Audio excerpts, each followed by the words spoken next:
Hello, good morning. My name is Kunle Shonaike. You are on to Automedics on NTA 2. And today we are on Automedics. Co-hosting with me is LJ. Good morning, LJ. Good morning. So, we'll be talking about a lot of things today. Now, the essence of this program, what are we talking about on this program today? What's the essence of this program? Well, Automedics has always been a household that tries to educate the public about their vehicles, how to maintain their vehicle and get value from their everyday knockabout vehicle, and even the ones that you just drive once in a while and all that. So, same thing we're going to do here today, try to let you know what you're doing right or doing wrong with your vehicle and how you're supposed to correct all of that. And some information that you don't even know about the vehicle, maybe symptoms you're experiencing about the car and all of it. We'll talk about that this morning. And while we're on the program, you know, some listeners have already sent us some questions. Before we go into the topic of the day, let's take some of the questions that we have here today. This one says, the question is, the guy says, I am a fleet. Is from somebody named Danladi Ayuba, who says, I'm a fleet manager of a company in Abuja. Due to the prevailing economic condition, we're thinking of buying fairly used four-cylinder engine vehicles of various brands. What are the things we should be looking out for? So what do you think they should be looking out for? Well, since it's fairly used, yes, I think Nigerian used now. Nigerian used. Because with the way he's saying it, it's not saying they're importing it. Well, they're buying it. Let's assume it's imported into Nigeria. Okay. It hasn't been used in Nigeria, but let's just marry the two together. All right. Definitely, since you say it's fairly used, it means it's not brand new. Yeah. Which means someone has already used the vehicle. Yeah. Whether fairly or badly used, it's been used. Yeah. And you were not there when it was used. Mm-hmm. So I think some of the things you would definitely look out for is, one of them is the engine especially. Engine, transmission, suspension. So those are the ones that we're talking of the powertrain. Yes, the powertrain and the suspension. Yeah. They take every minute, every day abuse. As long as the vehicle is on the road, those things are working and you need to look out for those. Then another thing would be the tires. Okay. The kind of tires you have there. Since it's been fairly used, you don't know how it was used. It probably was used rough, but you still call it fairly used. Okay. Now, let me quickly add some things based on what you're saying. What I would normally advise a customer or somebody that wants a prospective buyer that's looking to buy a vehicle, and when they do ask me what are the things to, I say the first thing you need is a trusted mechanic. Exactly. A trusted technician. Yes. To go with you. If you're buying it from a car dealer or from a vehicle owner, if they trust what they're selling to you, they will allow you for somebody to look at it or for you to take it to a workshop. Yes. Of course, we're buying a used vehicle. There are going to be some challenges there. Yeah. You're not buying a brand new vehicle. So I always tell them you want to be concerned about the powertrain, which you mentioned, the engine and transmission, the chassis system, the body. I don't really care about the body because the seats are going to be worn, the doors, all the aesthetics are going to, these are something you can fix up yourself. But I'm more concerned about the powertrain and the chassis system. And what do I mean by the chassis system? Due to our environment, there's tendency for it to have some rust, or where it's coming from, even if it's not Nigerian used, depending on which part of the world it's coming from. Yeah. If it's somewhere snowing where they use salt to dissolve the snow, they're going to have rust underneath the vehicle. Definitely. So there's going to be problem with bolts breaking, stuff like that, different knickknacks. So these are things that you need a trusted hand to make sure it's not converted. So these are some of the things. Now let's look at this ones too. This one is from Samuel Ofuye. Onimo wrote to say, he says, Dear Automedics crew, the temperature gauge of my Honda Pilot 2006 fluctuates from the cold region and back into the hot region. I'm back while in traffic hold up. I also noticed the fan still running even after I turn off the engine and remove the key from the ignition. Kindly advise on possible causes and solutions. Thank you. So, well, I will advise the owner of the vehicle. The first step to take is to run a scan. okay. Whether the mill is on or the mill is not on, run a scan. There is what you call freeze frame data. There is what you call pending codes. The sensor for the coolant temperature control might be faulty because now you are having issues with the temperature gauge and you are having issues with the fan control, because when you turn off the car, the fan is supposed to go out, especially for a Honda Pilot. Being an Asian vehicle, the fan is supposed to go out immediately. If your fan still continues running, something is wrong, and this is also temperature related. Yes, like because he did say it's an '06 Pilot, and it says it fluctuates from the cold to the hot. So, and mostly when it's in traffic, definitely there is a problem with the cooling system. And just like you said, it needs to run a scan. Somebody might have tampered with it. And if the temperature is high, above 210 degrees, when it turns the engine off, even if the fan is not directed, it's still picking up a signal that the engine is still hot. So the fan will run for a while until it pulls it down to an operating temperature. That's when the fan will go off. So these are some of the things you should be looking at. Let's look at this one also. It says, it's from Elias Abe Makinde, and he said he has issue with his vehicle. This one is also a Honda. He says, I drive Honda CRV, have problem with the movement, especially when the speed gets to 80 kilometers an hour. It keeps dropping speed. I had to force the throttle cable, then it will pick up and speed well. What could be the problem? No, he didn't give us the year, but it's a CRV, Now, it's a CRV and it uses a throttle cable. So that will give us an idea of the year, because all the way from 05, 06, they stopped using. But he's saying it presses down on the throttle cable. It might be talking of the accelerator, so we're not sure. But whether because what he's talking about is pressing down on the accelerator. So when it flushes it down, it might be wired. It could be electronic. So. All right, basically we have two types of throttle system out there that are very common: the drive-by-wire and the drive-by-cable. Yes. The drive-by-cable is the older type, and you have the drive-by-wire, which is the new type. Now, if you have the drive-by-wire and you're stepping on the accelerator to move, and the vehicle just forcefully moves like that, possible things you should be looking at. One, the fuel pump. If the fuel pump is not giving enough pressure, you will be experiencing that. Your spark plugs, if they are worn out, you could experience a little bit of that. Then finally, the catalytic converter. It could be partially blocked and it will not allow the vehicle to accelerate properly. So you will observe that when you step on it, the car is forcefully moving. Okay. So those are some key areas that I just think you should advise your mechanic to. Well, we're going to be going on a short break. We'll come back to you right after the break.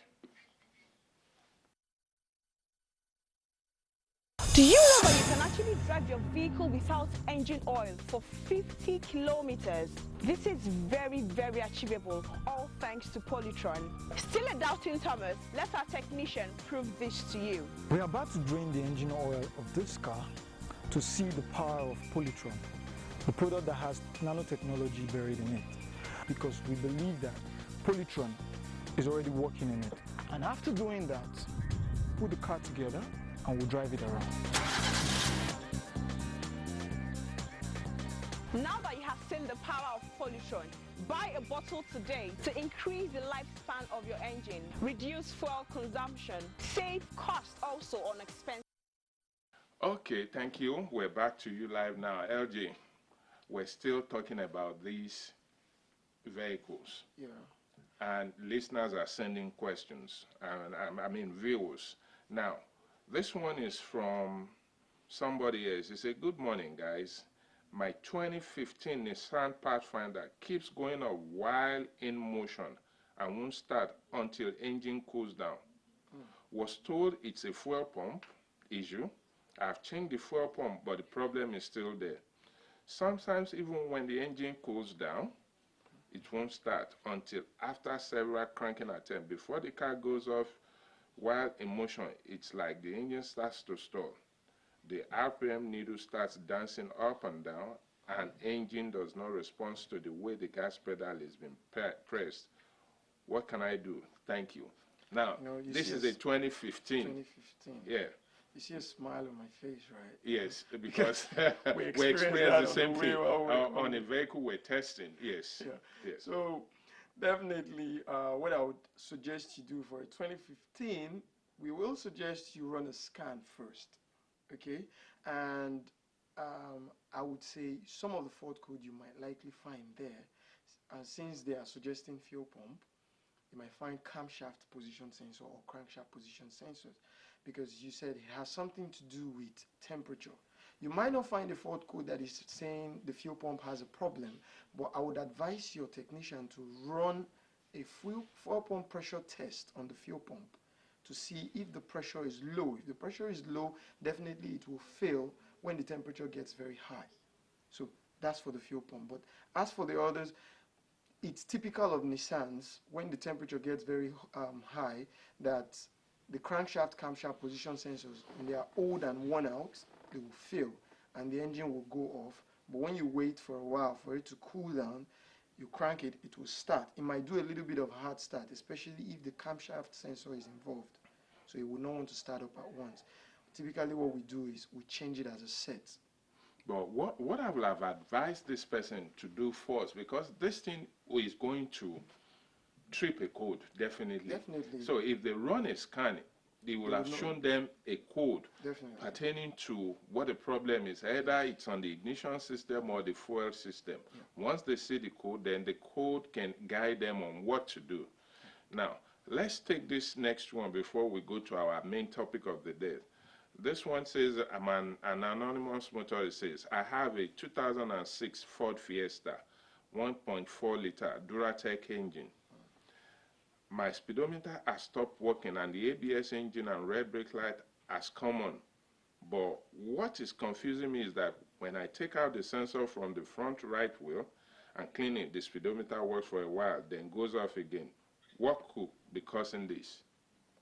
I think he's already onto the problem. Yes, he's already onto the problem. The sensor has a problem because every time he cleans it, the sensor starts to work. So I think two things you do now is specifically look at the environment to see if there is any reason why the sensor keeps getting dirty. Sometimes you might have excess grease, especially if they recently worked on that leg or that part of the vehicle and they overfilled it with grease. The grease might be disturbing the sensor. That means they work on the hub bearing, yes, and or the CV axle, one of the two. If they work on that, definitely the grease might be spilling onto the head of the sensor. And the sensor, being a magnetic inductive sensor, tends to pick up dust, most especially metal dust, as well, from the road or from the ground. And he's saying every time he cleans it. But one thing he didn't talk about, that he's not talking about the impulse ring. Impulse ring, yes. Because that's part of the environment. Yeah. The impulse ring might be dirty also. So when he cleans the sensor, it still be able to pick up, but the impulse ring itself is dirty. So what you might be asking now, what's an impulse ring? Yeah. It's the impulse ring that actually helps the sensor to calculate. There's a local name they call it. Is it counter? Yeah, the counter. Yeah, so the counter. You will need to take off the hub, and then you will see the counter. Most times it's on the head of the drive shaft. And it will look like a gear. It's toothed like a gear. Yeah. So you brush that clean as well. Let's look at the last one before we go into the topic of the day. This one says, this is from Adenuga Adekoya, who sent this question. He says, good day, I drive a Toyota Yaris 2008 model. I discovered that the car doesn't shift to the last gear. I've been driving it like that. Lately, if I drive with AC on, it drags even on the first gear. But if I put the AC off, it will move well. I scan the car and I have a code, P0717 code came up. I've changed the speed sensor, but check engine and the code still comes. So I've also observed that the fan isn't rolling well. please, what could I check for? Oh, P0717, that should be talking about counter or turbine speed sensor. It's one of the two. Speed I think I sensors can get you the what the code is talking speed sensor about. on the gearbox. Now, the truth about it is, on Toyotas, when you have a problem with the counter shaft or the turbine speed sensor, you won't get your last shift, which is the overdrive, until you have that problem resolved. Now, typically what I've seen happening is cases where mechanics work on the vehicle and there are other connectors that are similar to that particular connector. They can mix it up. When they mix it up, you will have this problem. Either that, or they mixed the turbine speed sensor connector with the counter shaft speed sensor connector. That can also cause problem. Then lastly, the area where you have that sensor located is an area where rats can actually gather when you park the car close to maybe a dirt. So the rats can get in there because when you park the car is warm, and they will just stay there, eat whatever they carried there, and as well eat the wires. So you need to check the wires properly if it has been broken. Okay, so in other words, what it needs to be looking at is the speed sensor area. Once you can get that resolved, you will be getting your last shift. Because it's actually talking about the input turbine speed sensor circuit. Yes. No signal. It's No saying signal. no signal. So, like you said, it could be a faulty speed sensor that's worn out. So, and the next thing is just the, like you said, open or shorted wiring. Yeah. We'll come back to you right after this break. Do you know that you can actually drive your vehicle without engine oil for 50 kilometers? This is very, very achievable, all thanks to Polytron. Still a doubting Thomas? Let our technician prove this to you. We are about to drain the engine oil of this car to see the power of Polytron, the product that has nanotechnology buried in it, because we believe that Polytron is already working in it. And after doing that, put the car together and we'll drive it around. Now that you have seen the power of Polytron, buy a bottle today to increase the lifespan of your engine, reduce fuel consumption, save cost also on expensive repair.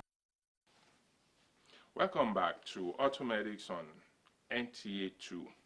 Now, LJ, we're going back to our topic of the day. Our main topic of the day, and what we're talking about is why the engine oil will short in a vehicle. Well, basically, you and I know that there are so many reasons why the engine oil will short. To the car owner, he believes there is a leak. To him, obviously, there has to be a leak for the oil to short, or the car is smoking. But beyond leak and car smoking, there are other reasons why the engine oil of a vehicle will short. There are cases where the car is not smoking, there is no leak, but you just find out that the oil keeps going down. Now, several cases. One, you might have gotten the wrong type of engine oil into that engine.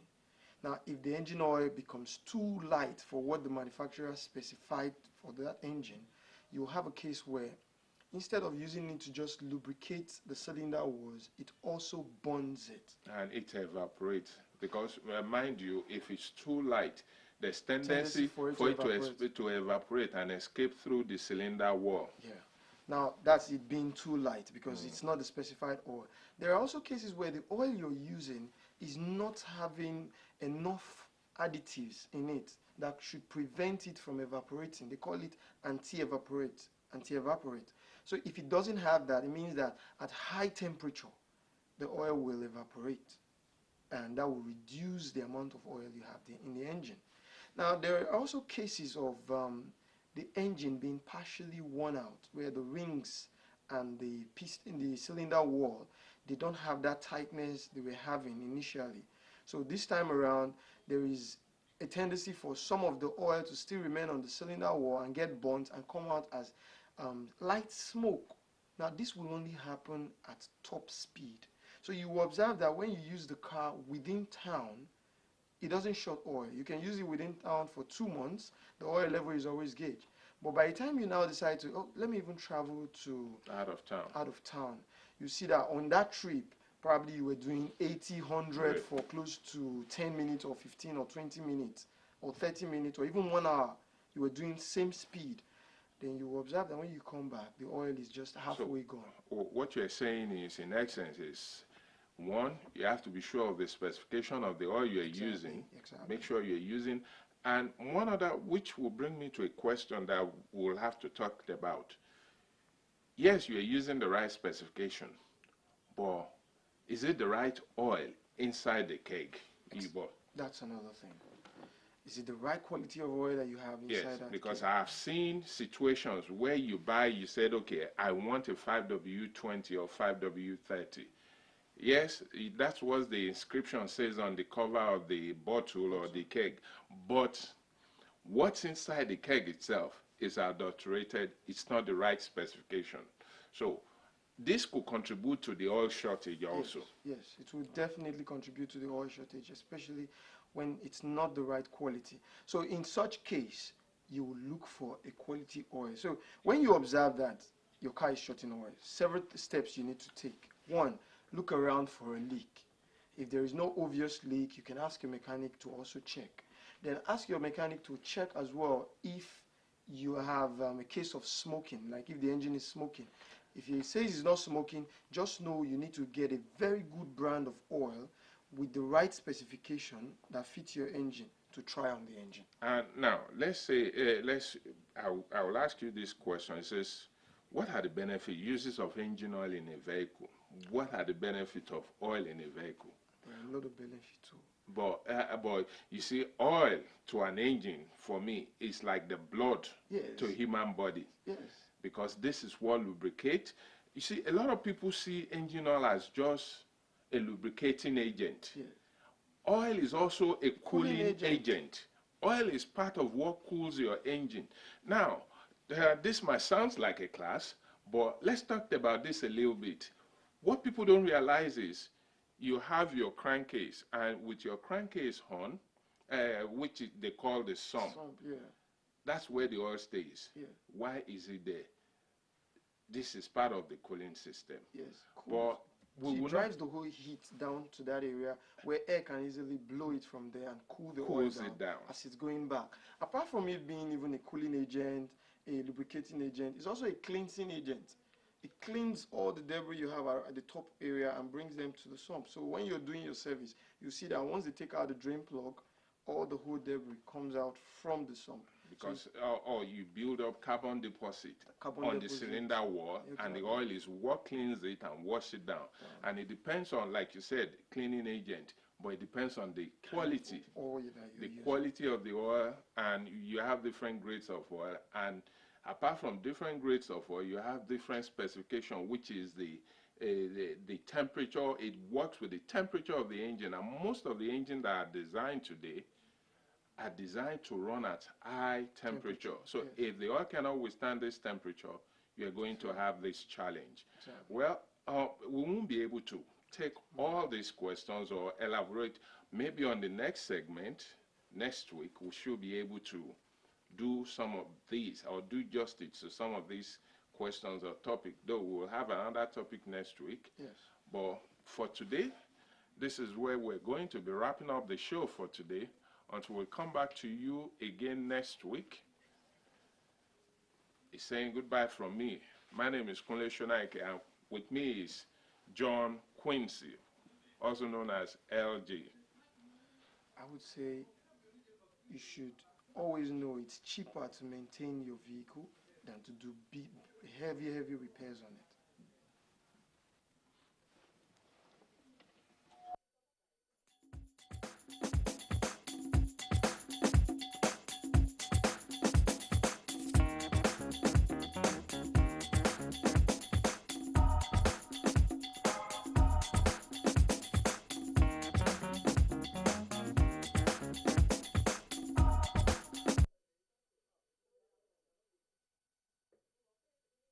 They too realize that